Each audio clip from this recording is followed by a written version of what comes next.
Thank you, Mr. President. I commend the People's Republic of China for organizing this important meeting. Today, Africa is moving forward with its own agenda of progress, peace, and prosperity.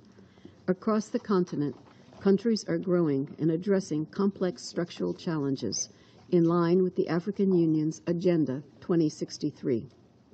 Civil society, communities, and governments are working together as never before. The United Nations is fully committed to supporting these efforts, and important progress has already been made in implementing the joint UN-AU framework for enhanced partnership in peace and security, and the AU-UN framework on implementation of Agenda 2063 and Agenda 2030. However, the continent continues to face vulnerabilities that threaten its peace and security, hinder its economic development, and undermine human rights and the rule of law.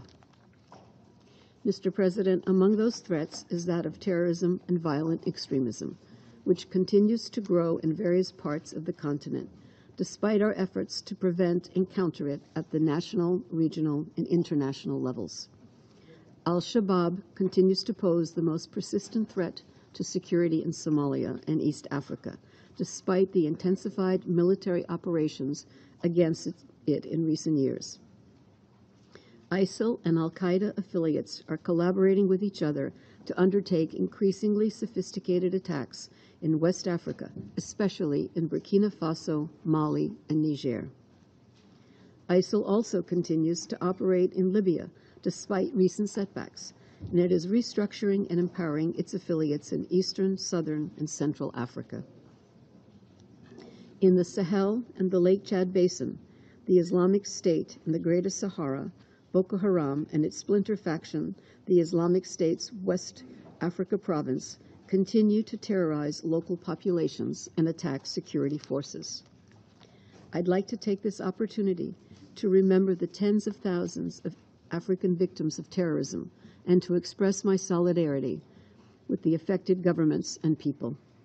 Terrorism causes deep, lasting scars, and victims and survivors need not only protection, but a chance to heal through justice and support for rebuilding their lives. We know that women bear a disproportionate burden of this violence, including through sexual slavery. Just as misogyny is at the heart of so many terrorist groups' strategies, so must women be at the center of our responses. Mr. President, the High-Level Regional Conference on Preventing and Countering Violent Extremism, which the United Nations co-organized with the government of Kenya in Nairobi last July, has reinvigorated our common efforts to understand and address terrorism in Africa. As the Secretary General has stated, we cannot address terrorism without addressing underlying factors.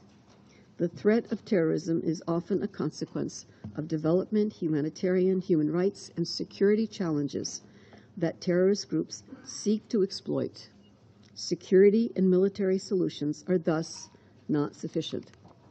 We must address poverty, weak governance, intercommunal tensions, gender inequality, youth unemployment, illicit activities such as trafficking in weapons and people, and the use of new technologies and social media to recruit, inflame, and incite. We also need to better understand the specific threat and priority needs of each country and sub-region. There is no one-size-fits-all solution. Comprehensive and inclusive all-of-government and all-of-society approaches are essential. As terrorism has no borders, preventing and combating it requires strong multilateral cooperation. The United Nations remains committed to bringing member states together to share counterterrorism best practices, expertise, and resources. The United Nations is working closely with African organizations and member states to promote a comprehensive and balanced implementation of the global counterterrorism strategy. We supported the development of regional counterterrorism strategies in the Sahel, Central and Southern Africa, and we are supporting the implementation